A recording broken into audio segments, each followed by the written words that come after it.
निष्ठा रूम भी चेक कर लें एक बार। कितने क्वेश्चन रह रहे हैं निष्ठा? सर 32 क्वेश्चन है। ऐसे ही तुम भी गौर कर लें एक बार। Yes sir. देखो देन, नेक्स्ट जो क्वेश्चन है CO NH3 होल 5 वाला, मैंने नाम बता दिया था इसका। कोबाल्ट पे 3+ चार्ज आएगा, आर्गन 3D6 होगा, NH3 इसके साथ स्ट्रॉन्ग फील्ड लिगेंड ज्यादा है, बैक पेयरिंग होगी, बैक पेयरिंग इसके अंदर हो जाएगी, तो इसलिए मैग्नेटिक मोमेंट इसकी भी जीरो आ जाएगी। सारे इलेक्ट्रॉन बैक पेयर कर जाएंगे, मैग्नेटिक मोमेंट जीरो आएगी। और इसमें कोई भी आइसोमरेज नहीं होगी, स्टीरियोकेमिस्ट्री नहीं होगी इसके अंदर, सही ना? ज्योमेट्रिकल ऑप्टिकल कुछ नहीं शो होगा इसके अंदर। नेक्स्ट है CrCl3PY3, बहुत ही इंपॉर्टेंट है, आईपीसी तुम कर लोगे इसका। Trichlorido tris pyridine chromium third, trichlorido tris pyridine chromium third, सही ना? Trichlorido tris pyridine chromium third, और क्रोमियम +3 है इसमें, ये भी आर्गन 3D6 आएगा। आर्गन 3D6, बताओ इसके अंदर बैक पेयरिंग होगी कि नहीं?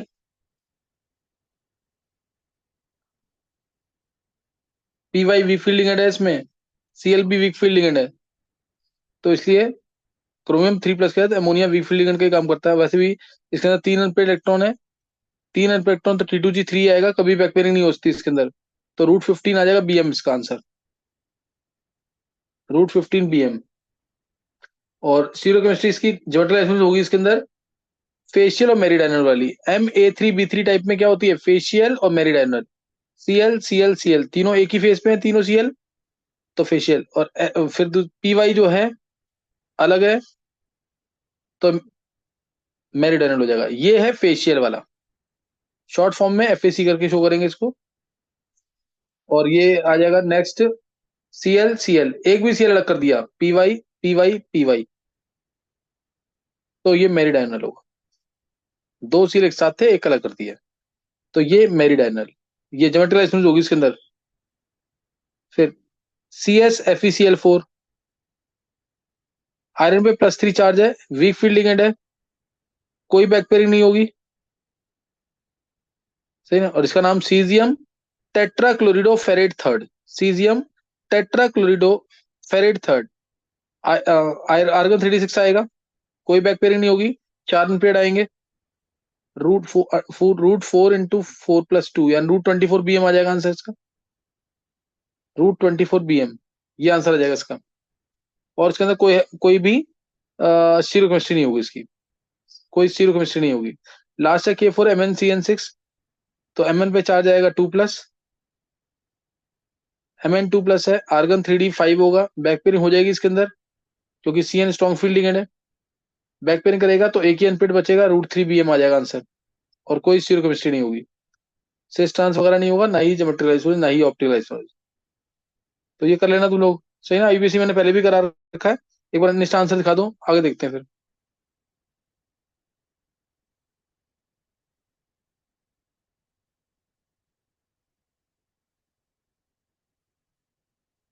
स्टीरियो केमिस्ट्री यानी ज्योमेट्रिकल और ऑप्टिकल बता रहा होता तुम्हें।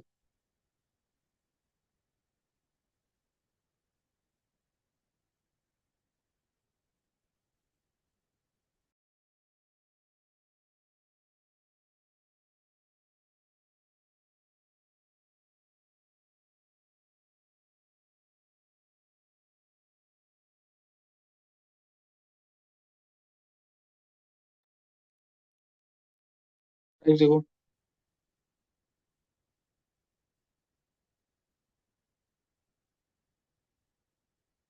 Next question, what is meant by stability of A coordinate compound in solution, state the factors, ये पूरा टॉपिक पूछ लिया स्टेबिलिटी का। तो स्टेबिलिटी ऑफ कॉम्प्लेक्स है stronger the metal ligand bond, सही ना? Stronger the metal ligand bond more stable is the complex. Metal और लिगेंड का बॉन्ड जितना स्ट्रॉन्ग होगा, कोई भी एग्जांपल लिया जैसे FeCN6 4-, तो आयरन पे 2+ चार्ज है, साइनाइड इलेक्ट्रॉन दे रहा है, CN इलेक्ट्रॉन दे रहा है, तो मेटल और लिगेंड का बॉन्ड यानी आयरन और मेटल का, कोई भी मेटल और कोई भी लिगेंड, जितना ये बॉन्ड स्ट्रॉन्ग होगा मेटल और लिगेंड का, उतना स्टेबल कॉम्प्लेक्स होगा, सही ना? उतना ज्यादा स्टेबल कॉम्प्लेक्स होगा। और स्टेबिलिटी को रिप्रेजेंट करना है तो चाहे तो m प्लस एन एल लिया, एम एल एन बनेगा, यहाँ पे के एस होगा स्टेबिलिटी कांस्टेंट, ये होगा एल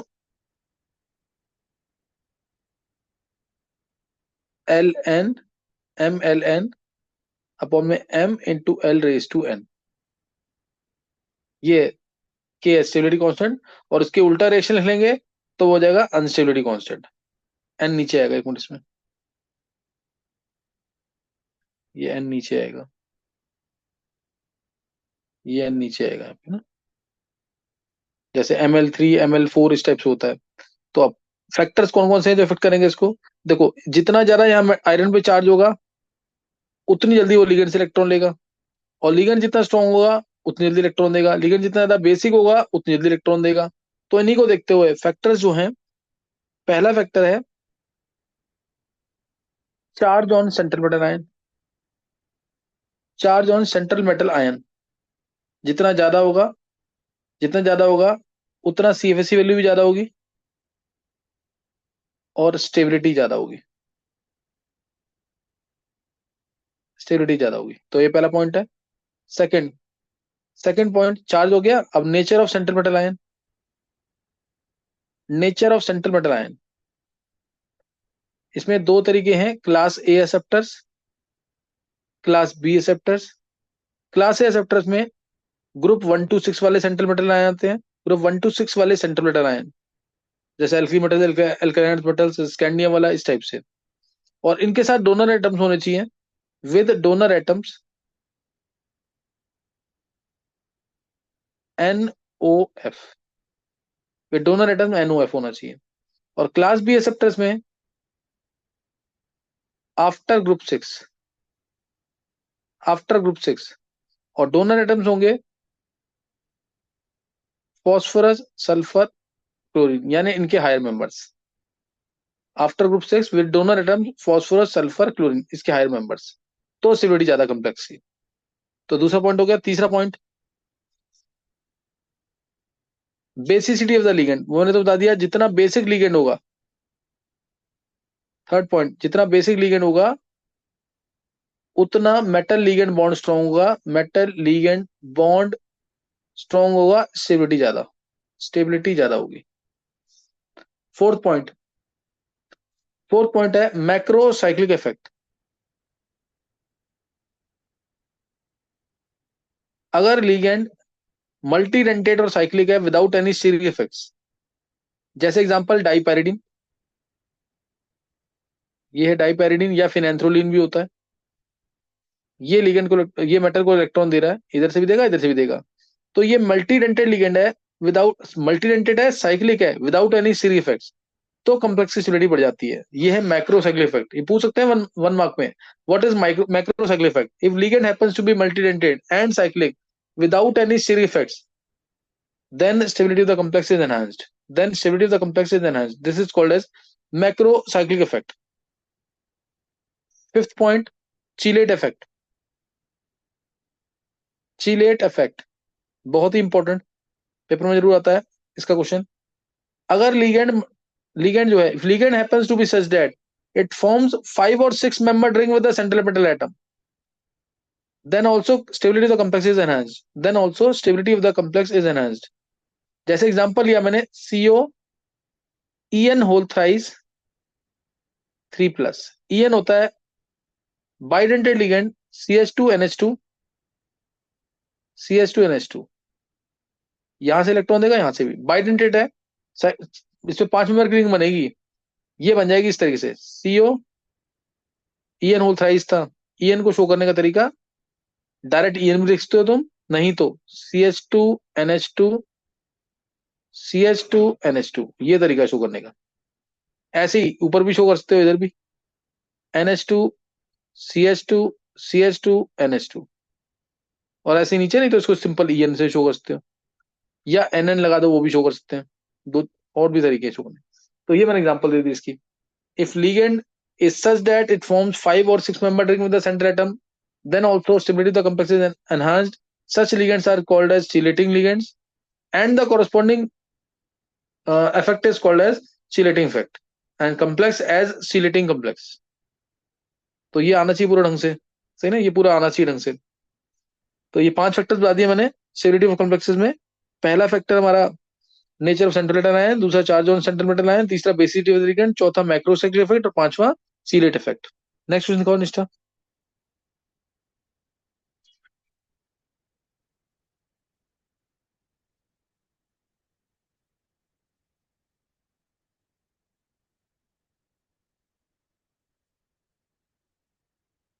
ये देखो, what is meant by चीलेट effect, given example, ये मैंने डिस्कस कर दिया ऑलरेडी, अभी डिस्कस किया मैंने। When a ligand attach to central atom in such a manner that it forms a ring. When a ligand attaches to the metal ion in a manner that forms a ring, then the metal ligand association is found to be more stable. मैंने तो बताया ना, if ligand is such that it forms 5 or 6 membered ring with the central metal atom, then stability of the complex is enhanced. Such ligand is called as chelating ligand and complex as chelating complex, and the effect as chelating effect. chelating effect कहते हैं। Example मैंने तुम्हें दे ही दिया इसका, है ना, example इसका दे दिया, ईएन के साथ दिया जैसे इन्होंने दिया हुआ, सही ना, ये पूरा दे दिया है, एग्जांपल दे दिया ना अभी पीछे, तो वही एग्जांपल शो करना है। नेक्स्ट दिखाएंगे, इसका दिखाओ, ये बता दिया मैंने।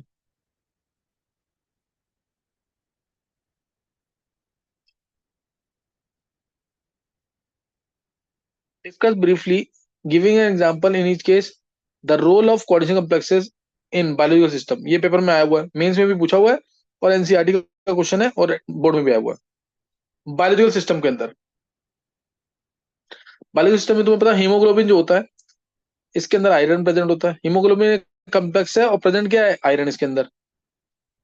विटामिन बी 12, विटामिन बी 12 ये भी कॉम्प्लेक्स है, प्रेजेंट है इसके अंदर कोबाल्ट, प्रेजेंट क्या है इसके अंदर, कोबाल्ट। तो ऐसे तुम क्लोरोफिल, ये भी एक कॉम्प्लेक्स है, प्रेजेंट है इसके अंदर क्या, मैग्नीशियम। तो कॉम्प्लेक्सेस के अंदर ये ऐसे प्रेजेंट होते हैं, बायोलॉजिकल सिस्टम में ये रोल प्ले करेंगे। दूसरा मेडिसिनल केमिस्ट्री, ये 3 एग्जांपल देते हैं। मेडिसिनल केमिस्ट्री, सिस्प्लेटिन तुम्हें याद होगा, सिस्प्लेटिन बहुत ही important, Pt NH3 whole twice Cl2 cis form में, cisplatin is called as an anti cancer agent. तो मेडिसिनल केमिस्ट्री में भी यूज होता है इसका। दूसरा एग्जांपल हो रहा है EDTA is used in the treatment of lead poisoning, is used in the treatment of lead poisoning, EDTA, चार्ज आता है -2, this is use in the treatment of lead poisoning, सही ना। लेड पाइप्स में जो पानी फ्लो करता है जिसकी वजह से प्लम्बो की, यानी लेड की सॉल्वेंट, लेड जो है सॉल्युबल हो जाता है, प्लम्बो सॉल्वेंसी कहते हैं इसको, तो उसका ट्रीटमेंट करने के लिए भी हम EDTA यूज करते हैं। फिर एनालिटिकल केमिस्ट्री में, एनालिटिकल केमिस्ट्री, इसके अंदर हम आयंस का डिटेक्शन करते हैं, जैसे Ni2+ है, DNB डालते हैं इसके अंदर, बेसिक मीडियम pH 10 के आसपास में, तो मिलता है NiDMG होल ट्वाइस का रोजी रेड प्रेसिपिटेट, रोजी रेड प्रेसिपिटेट हो जाएगा इस तरह से। तो ये रिलेशन बता दिया। या आयरन थ्री का पता लगाना है, जैसे FeCl3 के अंदर, तो उसमें डाल दिया पोटेशियम फेरोसाइनाइड, तो बहुत ही इंपॉर्टेंट कंपाउंड, बहुत बार IIT के अंदर पूछा है। +3 चार्ज इधर, और FeCN6 पे 4 नेगेटिव, तो क्रॉस करेंगे तो Fe4 FeCN6 whole thrice, Prussian blue colour का प्रेसिपिटेट, PPT होता है ये बहुत बार पूछा हुआ है। या FeCl2 होता तो K3 FeCN6 डालते, तो Fe3 FeCN6 होल ट्वाइस आता, टर्नबुल्स ब्लू प्रेसिपिटेट। तो 2 एग्जांपल दे दिए एनालिटिकल केमिस्ट्री की। लास्ट है एक्सट्रैक्शन और मेटलर्जी के अंदर।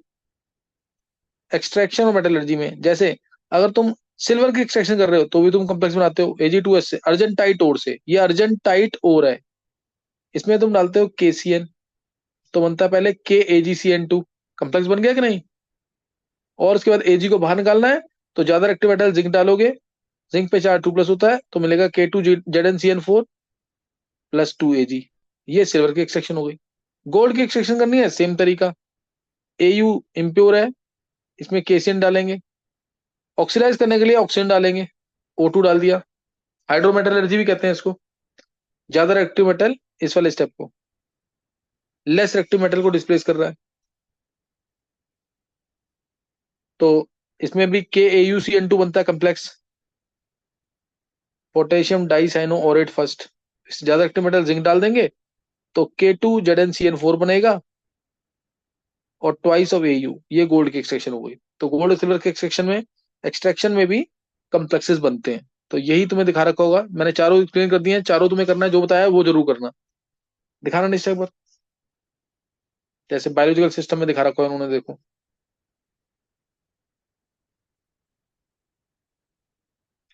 वही क्लोरोफिल का मैग्नीशियम, वही सब दिखा रखा होगा। मेडिसिनल केमिस्ट्री में दिखा रखा है, सिस्प्लेटिन में बता रखा है इन्होंने, सही ना, ट्यूमर्स को ट्रीट करने के लिए यानी कैंसर को।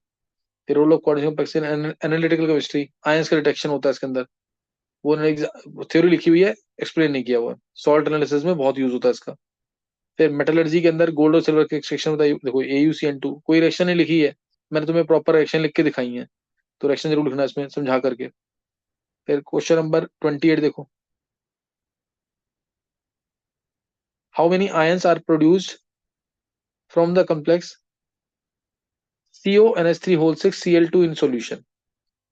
How many ions are produced from the complex CONH3 whole 6 Cl2 in solution? कितने आयंस प्रोड्यूस होंगे तुम्हें पता दिख रहा होगा यहाँ पे, CONH3 whole 6 2 plus 2Cl negative, तीन आयंस आ गए इसके अंदर, सही ना, तीन आयंस आ जाएंगे इसके अंदर। Next,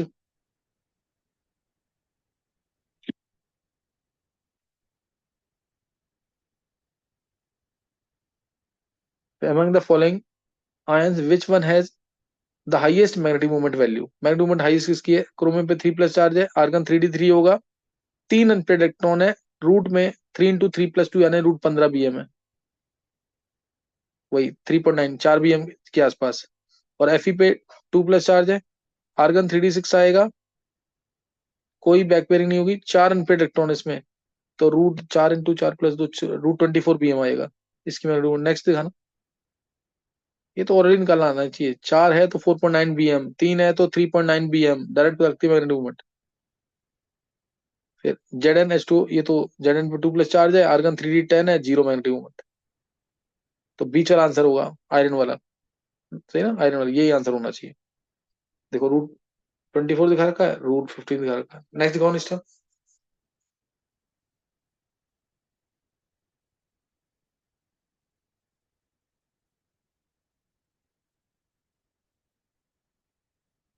the oxygen number of cobalt in this is, ये नेगेटिव वाला केस आ गया, 1 + x + 4 × 0 = 0, तो x आ गया यहाँ पे -1।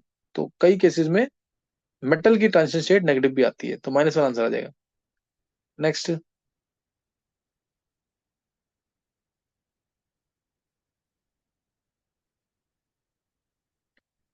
The most stable complexes FeH2O whole 6 3+, Fe पे 3+ चार्ज है और वीक फील्ड लिगेंड है, आगे देखेंगे।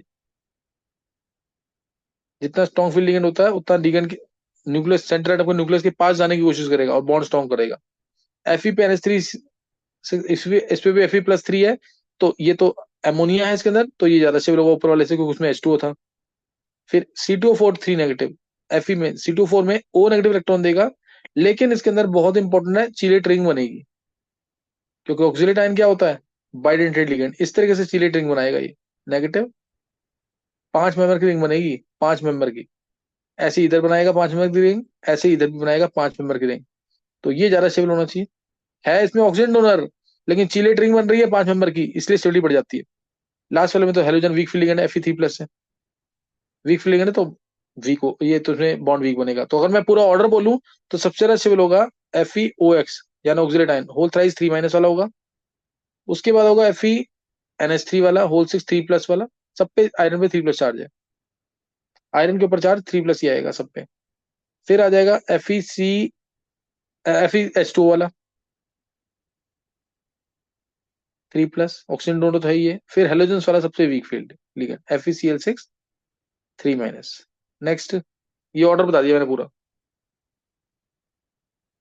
हाँ, कहीं यहाँ पे FeCN6 नेगेटिव आ जाता ना, FeCN6 3 नेगेटिव, ये चीलेटिंग इफेक्ट से भी ज्यादा स्टेबल होता है। कार्बन डोनर है तो चीलेटिंग इफेक्ट से ज्यादा स्टेबिलिटी निकालनी है, तो पहले कार्बन डोनर, फिर चीलेटिंग रिंग्स, चीलेटिंग रिंग्स के बाद फिर आएगा नाइट्रोजन, जो भी ऑर्डर ऑफ लिगेंड, फिर लिगेंड देखेंगे, फिर लिगेंड को देखेंगे।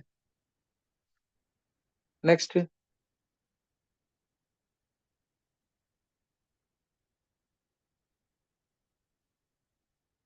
What will be the correct order of the wavelength? Correct order the wavelength absorption in the visible region for the following complex. तो देखो पहले निकल पे चार्ज निकाला, सब पे आ रहा है एन आई एक्स माइनस सिक्स माइनस +2, यहाँ +2, निकल पे यहाँ दे ही रखा है +2, इधर भी निकल पे +2, चार्ज सेम। तो मैं ज्योमेट्री देखूंगा, ज्योमेट्री यहाँ पे भी ऑक्टाहेड्रल है, यहाँ पे भी ऑक्टाहेड्रल है, यहाँ पे भी 6 लिगेंड ऑक्टाहेड्रल है, ज्योमेट्री ऑक्टाहेड्रल है। अब मैं देखूंगा लिगेंड की स्ट्रेंथ, सिर्फ लिगेंड की स्ट्रेंथ देखनी है। NO2 माइनस सबसे स्ट्रॉन्ग फ्री लिगेंड है स्पेक्ट्रोकेमिकल सीरीज में, हमें पता है। फिर NH3 स्ट्रॉन्ग फ्री लिगेंड है, लेकिन NO2 माइनस से वीक, और H2O सबसे वीक फ्री लिगेंड है। H2O सबसे वीक फ्री लिगेंड है, इसलिए इसलिए जब NO2 के केस में T2G यहाँ पे, तो EG यहाँ पे, तो ये एक्साइटेशन एनर्जी ज्यादा होगी, डेल्टा ओ की वैल्यू बहुत ज्यादा, एक्साइटेशन एनर्जी ज्यादा, डेल्टा ओ यानी एनर्जी जो है, डेल्टा ई जो होता है एक तरह से जो बोलते हैं, वो h/λ होता है। जब डेल्टा ओ ज्यादा तो लैम्डा कम, तो सबसे कम लैम्डा आएगा इसका, उसके बाद इसका, सबसे ज्यादा लैम्डा होगा इसका। यही आंसर है लैम्डा की वेवलेंथ अब्जॉर्प्शन में। ये NO2 माइनस के केस में होगा, और अगर NH3 है तो थोड़ा नीचे हो जाएगा, और अगर H2O है तो T2G यहाँ पे, तो EG यहाँ पे और नीचे हो जाएगा। तो एनर्जी अब्जॉर्प्शन यहाँ कम होगा, लेकिन वेवलेंथ अब्जॉर्प्शन क्या हो जाएगा, ज्यादा हो जाएगा। क्या समझ आ गया क्वेश्चन ये तो एम्स में भी पूछा हुआ क्वेश्चन, जब एम्स अलग होता था नीट से, उधर भी पूछा हुआ क्वेश्चन इस टाइप का। तो ये एक अच्छा क्वेश्चन है, इंपॉर्टेंट क्वेश्चन है। क्या समझ आ गया ये? Yes sir. यस। तो ये करना अब ना जो एडवांस लेवल के क्वेश्चन है ना, देखो उसमें टाइम लगेगा, मैं तुम्हें एक हिंट दे देता हूँ सिर्फ। एक क्वेश्चन तुम करके देखो, जब तक टाइम नहीं होता, सही ना। एक क्वेश्चन करेंगे सिर्फ जो एडवांस लेवल के क्वेश्चन है, देखते हैं कि कौन निकाल सकता है उसका आंसर। उसका आंसर निशा नीचे कर लो जरा, पेज अगर इसमें शीट मिल जाती है कहीं तो। हाँ ये मिल जाएगा पूरा, खाली जगह मिल जाएगी, हाँ ये पूरी खाली जगह मिल गई, देखो। देखो अब जैसे मैं क्वेश्चन दे रहा हूँ तुम्हें, इसको सोच के देखना है, पर क्या आंसर आएगा, देखते हैं कौन निकाल सकता है क्लास के अंदर। एक क्वेश्चन बस मैं ट्राई कर रहा हूँ, देखता हूँ कि कोई सोच पाता है कि नहीं सोच पाता है। जैसे एग्जाम्पल दिया तुम्हें, CrNH3 होल 6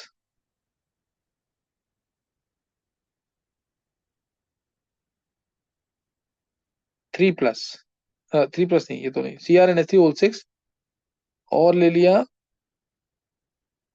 साथ में लेते हैं, एक मिनट,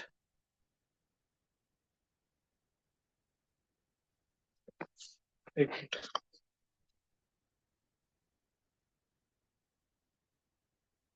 COCN6 ये लिया, और तुमसे बोला है इसमें टोटल टोटल पॉसिबल आइसोमर्स कितने होंगे। सही ना, टोटल पॉसिबल आइसोमर्स, क्या सोच पाओगे इसको। ये क्वेश्चन जो निकालता है उसने, मतलब इस टाइप के क्वेश्चन चांसेस कम है किए होंगे तुमने, जो ये निकालता है मतलब उसने तुमने फिर कर पाओगे क्वेश्चन ऐसे।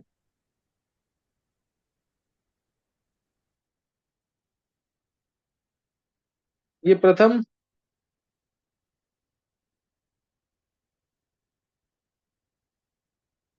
Yes sir. अब प्रथम ऐसे क्वेश्चन कराएंगे क्लास में कि नहीं? क्लास में ही कराया ये। क्लास में कराया हुआ है, ये क्वेश्चन सेम कराया हुआ है। याद से तो आ रहा है। या चलो कुछ मतलब एक किसी का आंसर निकाल लो, देखो किससे निकलता है, एक ट्राई कर लो क्वेश्चन, बस एक क्वेश्चन ट्राई करना है ये। सर इसमें 3-3 वाला नहीं बनता ना। ये आंसर बोलो अब सीधा, आदित्य का आंसर निकाल लिया तुम्हें 6 आ रहा है। 6। टोटल।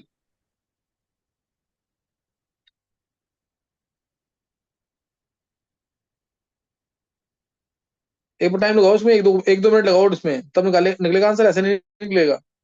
टाइम लगाओ थोड़ा सा।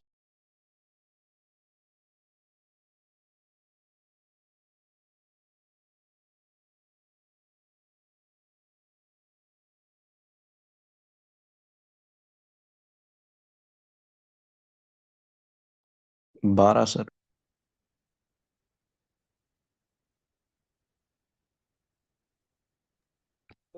टाइम लगा थोड़ा इस पे, 12।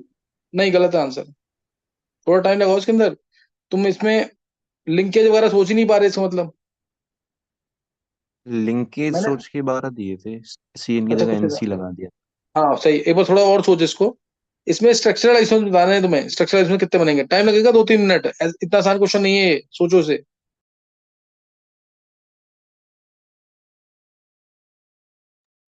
आंसर 30-40 के आसपास, ऊपर है, इससे 30-40 से ऊपर है।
यार किसी ने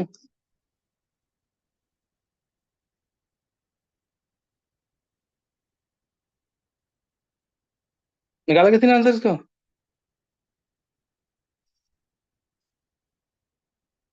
क्रिश, लेंदी पड़ रहा है थोड़ा। टाइम लगेगा निकालना भी। मैं बता दूं आंसर?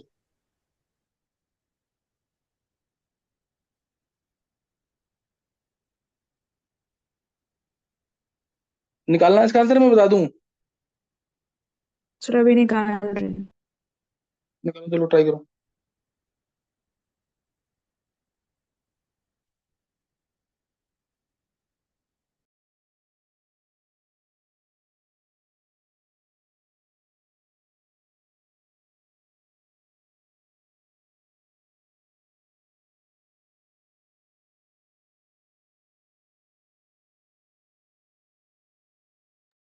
सर ज्योमेट्रिकल में वगैरह बताने हैं?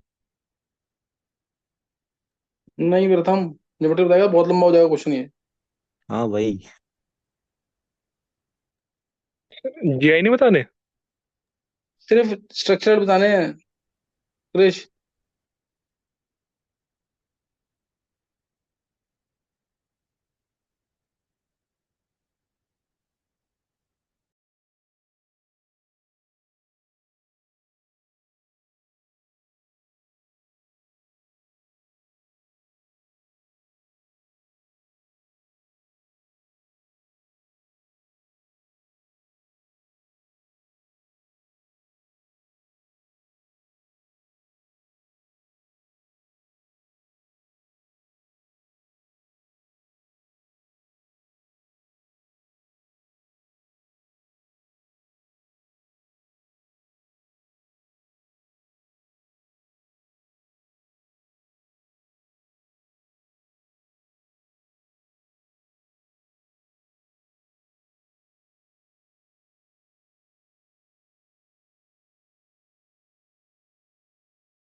फिफ्टी।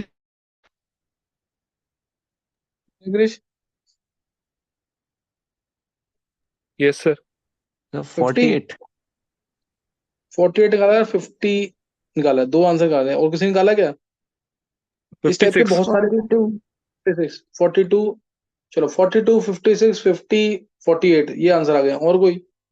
इस टाइप के बहुत सारे क्वेश्चन हैं, बहुत अच्छे अच्छे हैं। बता दूं अभी?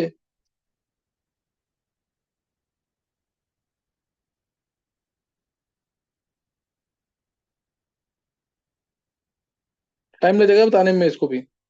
करना ट्राई तो करना फिर ट्राई खुद।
बताना आंसर।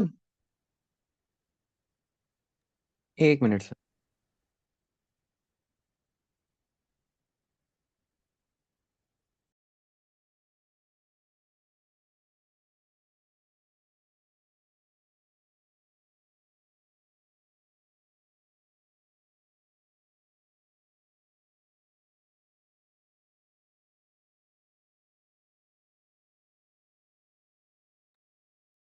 तो 68।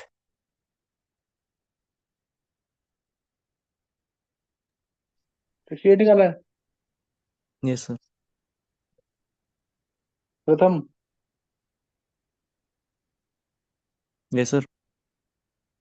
68 है ना फाइनल आंसर? हम्म। चलो देखते हैं और।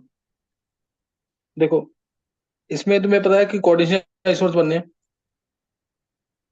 CrNH3 होल 5 CN एक इधर आ गया, COCN5 NH3 इधर आ गया, CrNH3 whole 4 CN2 COCN4 NH3 whole twice.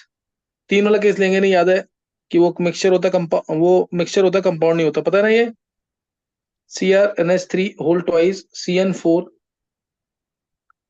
फिर COCN2 NH3 whole 4, next CrNH3 CN5 COCN NH3 whole 5, last CrCN whole 6 CONH3 whole 6। यही बनाए प्रथम। Yes sir. हाँ, ये हो गया। इसमें 1 into 7 याद आया कुछ कि नहीं? ये हाँ 7 है, ऐसे ये ही है। एक नहीं। हाँ बिल्कुल सही है, ये 7 है, ये CN एक है तो 2 into 6 2 into 6 12, ये 3 into 5 55। 15, ये 5 into 3 15, ये 6 CN5 है तो 6 कर दिया, 6 into 2 12, ये 7 into 1 7। यही किया है प्रथम ना? यस सर 68 ही आ रहा बहुत है। बहुत अच्छे प्रथम, बिल्कुल परफेक्ट आंसर है। इसका क्लास में हिंट दिया हुआ था कि नहीं? 12 12 24 और 24 और 30, 54 54 और 14, हाँ 68 बिल्कुल सही आंसर है।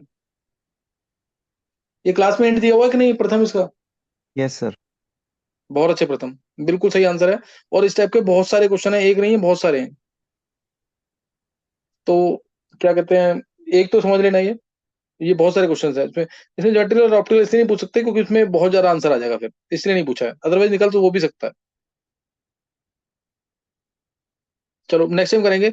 एक बता दिया ये, इस टाइप के बहुत सारे क्वेश्चन है, मैं तुम्हें दोबारा बोल रहा हूँ, सोचना आना चाहिए तुम्हें। लिंकेज और कोऑर्डिनेशन दोनों मिला करके, लिंकेज आयनेशन दोनों मिला करके, लिंकेज हाइड्रेट दोनों मिला करके, ऐसे क्वेश्चन बनते हैं।